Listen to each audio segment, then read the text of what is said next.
আপনারা জানেন আমাদের থানার ভারপ্রাপ্ত আধিকারিক উপস্থিত আছেন, মাননীয় সুজয় তুঙ্গা মহাশয়, ভারপ্রাপ্ত আধিকারিক বাঁকুড়া থানা, শ্রী অতনু দে মহাশয়, secretary district sports association Bankura. Bankura জেলার গর্ব, এক সময়কার দিকপাল ফুটবলার তথা এক সন্তুষ্ট প্লেয়ার এবং বাঁকুড়া ডিএস এর মেম্বার আছেন গৌরব সেনগুপ্ত মহাশয়। তরফ থেকে আমরা বরণ করে নিচ্ছি। প্রথমে আমরা বরণ করে নিচ্ছি আমাদের মধ্যে উপস্থিত সম্মানীয় শ্রীমতী অলকা সেন মজুমদার মহোদয়া করে নিচ্ছেন। বাঁকুড়া জেলা পুলিশের উদ্যোগে বাঁকুড়া সদর থানার ব্যবস্থাপনায় save life save drive cup 2026 তার পুরস্কার বিতরণ অনুষ্ঠানে উপস্থিত সম্মানীয় আমরা ভারপ্রাপ্ত আধিকারিক বাঁকুড়া থানা মহাশয়কে বরণ করে নিচ্ছি। আমরা বরণ করে নিচ্ছি আমাদের মধ্যে উপস্থিত আছেন ডিএস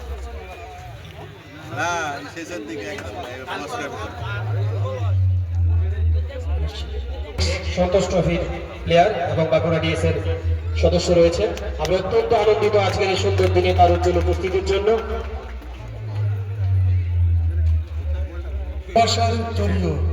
আন্তরিকতার উত্তরীয় অনেক অনেক শুভেচ্ছা। আন্তরিকতার উত্তরীয় অনেক অনেক শুভেচ্ছা ম্যাডাম। নিবেদিতা দুলে ঘোষ মহোদয়া, সভাপতি 1 নম্বর পঞ্চায়েত সমিতি, আমরা বরণ করে নিচ্ছি বাঁকুড়া জেলা পুলিশ তৎসহ বাঁকুড়া সদর থানার তরফ থেকে উত্তরীয় এবং চারা গাছের মধ্য দিয়ে আমরা বরণ করে নিচ্ছি। আমরা অত্যন্ত আনন্দিত এবং গর্বিত। সব একটি গাছ একটি প্রাণ, পরিবেশ সুন্দর, আনন্দ সুন্দর হোক। একে একে আমরা বরণ করে নিচ্ছি। সঞ্চালক মশাইকে প্রথমেই আমি ক্ষমা প্রার্থী দেরি করে আসার জন্য। আমাদের বাংলার বাড়ি উদ্বোধনের প্রোগ্রামটা একটু বেশিক্ষণ হলো, তো তার জন্য ক্ষমা প্রার্থী। কাল থেকে এটা শুরু হয়েছে। আমি সাধুবাদ জানাই এবং ধন্যবাদ জানাই বাঁকুড়া জেলা পুলিশ প্রশাসন এবং অবশ্যই আমাদের আইসি সাহেব বাঁকুড়া সদর থানাকে। সেভ ড্রাইভ সেভ লাইফ একটি অত্যন্ত গুরুত্বপূর্ণ কর্মসূচি। আমরা সারা বছর আমাদের সিভিক অ্যাডমিনিস্ট্রেশন এবং অবশ্যই পুলিশ অ্যাডমিনিস্ট্রেশনের তরফ থেকে এটা ওনাদের উদ্যোগে করা হয়। আমাদের জনসংখ্যা যেরকম বাড়ছে, গাড়ি চলাচল রাস্তায় অনেক বেড়ে গেছে এবং সেটাকে সেফলি যাতে ট্রাফিকটাকে মুভমেন্ট করা যায় তার জন্য এটা একটা অভিনব উদ্যোগ। আপনারা জানেন মাননীয় মুখ্যমন্ত্রীর অনুপ্রেরণায় আমরা বেশ কয়েক বছর ধরে এটা করে থাকি।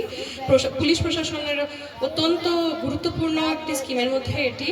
এখানে উপস্থিত আছেন মাননীয় চেয়ারপারসন ম্যাডাম আছেন, আইসি সাহেব আছেন বাঁকুড়া সদর থানার, পঞ্চায়েত সমিতি বাঁকুড়া কর্মাধ্যক্ষ ম্যাডাম আছেন এবং জেলা।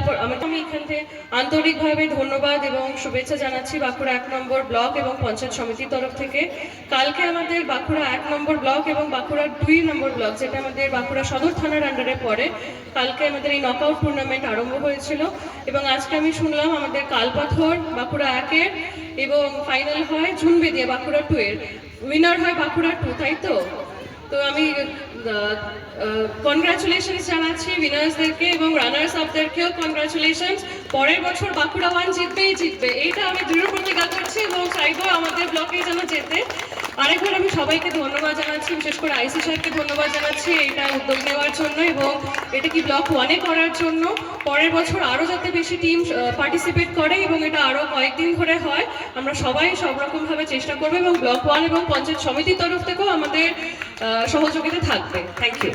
খেলার উদ্দেশ্য ছিল যে ব্লক 1 এবং ব্লক 2 প্রত্যন্ত গ্রাম থেকে, আদিবাসী অধ্যুষিত গ্রাম বিশেষ করে এবং এসসি গ্রাম, যেখানে আমরা বাচ্চারা আন্ডার 17 তাদেরকে তুলে নিয়ে আসা এবং তাদের একটা টুর্নামেন্ট করা। তা আমরা ব্লক 1 এবং ব্লক 2 থেকে টোটাল আমরা 9টা টিম নিয়ে এসেছিলাম। তাদের মধ্যে 2 দিন ব্যাপী খেলা হয়েছিল এবং হাড্ডাহাড্ডি খেলায় আজকে ফাইনালে জুনবেদিয়া জিপি আন্ডার এবং কালপাথর জিপি খেলা হলো। ফাইনালে আপনারা দেখেছেন জুনবেদিয়া 4-0 গোলে জয়লাভ করেছে। আমি ধন্যবাদ জানাবো 2 দিন ব্যাপী এখানকার যে মাস্টারমশাই সুব্রতবাবু এবং তার টিম যুব সঙ্গে, যারা এত সুন্দর মাঠটাকে তৈরি করেছেন এবং খেলাটাকে পরিচালনা করেছেন। এবং ধন্যবাদ জানাই রেফারি, যারা 2 দিন ব্যাপী এত সুন্দর খেলাটাকে সুন্দরভাবে পরিচালনা করেছেন এবং সুন্দর ডিসিশন নিয়েছেন, যাতে কোনো রকম কোনো গন্ডগোল হয়নি বা সবাই তাদের ডিসিশনটা মেনে নিয়েছে। খেলার মধ্যে যেটা বললেন হার জিত থাকবেই, আজকে যারা হেরেছে তারা কখনোই মনে দুঃখ রাখবেন না, নেক্সট টাইম আপনারা আবার প্র্যাকটিস করুন, আপনারা জিতবেন। আমাদের আসল উদ্দেশ্যটা আমরা আসি, আমরা সেভ লাইফ কেন নিলাম? ফুটবল খেলা আপনারা জানেন, ফুটবল খেলা মানে আপনারা গোল করা, কিন্তু মাঝপথে আমরা দেখেছি, আমরা জীবনে চলার পথে রাস্তাঘাটে আমরা যখন ট্রাফিক নিয়ম না মানি, কত তরুণ যুবক প্রাণহানি হয়ে যাচ্ছে। তাই আপনাদেরকে একটাই উদ্দেশ্য, এই খেলার মাধ্যমে আপনারা জীবনের চলার পথেও যেন আপনাদের গোলটা যেন শেষ না হয়। আপনারা সঠিকভাবে চলুন, ট্রাফিক নিয়মগুলো মেনে চলুন, মদ খেয়ে গাড়ি চালাবেন না, রাস্তার বাঁ সাইডে চালান এবং লিমিট মেনে চলুন, তাহলে কিন্তু অ্যাক্সিডেন্ট হার অনেক কমবে। আমরা প্রতিনিয়ত পুলিশ প্রশাসন থেকে এটা চেষ্টা চালিয়ে যাচ্ছি কি করে অ্যাক্সিডেন্ট হার কমায়। যেখানে অ্যাক্সিডেন্ট হয় আমরা নিজেরা ছুটে যাই, সেখানে কি কারণে অ্যাক্সিডেন্ট হয়েছে, সে কিভাবে অ্যাক্সিডেন্টটা কমানো যায়, সবটাই আমাদের হাতে থাকে না, কিছুটা আপনাদেরও হাতে থাকে। আপনারা যদি সেই নিয়মগুলো মেনে চলুন এবং ট্রাফিক রুলস, বিশেষ করে যে লিমিট স্পিড, মানুষ আজকে হাই স্পিডের গাড়ি পেয়েছে, যত স্পিডে ফাঁকা রাস্তা পেলেই স্পিড চালিয়ে দিচ্ছে, কিন্তু নিজের কন্ট্রোল থাকে না। তো সেই কন্ট্রোল মেনে আপনারা যদি চালান তাহলে অ্যাক্সিডেন্টের হার কমবে। আমাদের যে উদ্দেশ্য আজকে এই খেলার মাধ্যমে আপনাদেরকে পৌঁছে দেওয়া, সেটাও কিন্তু সফল হবে।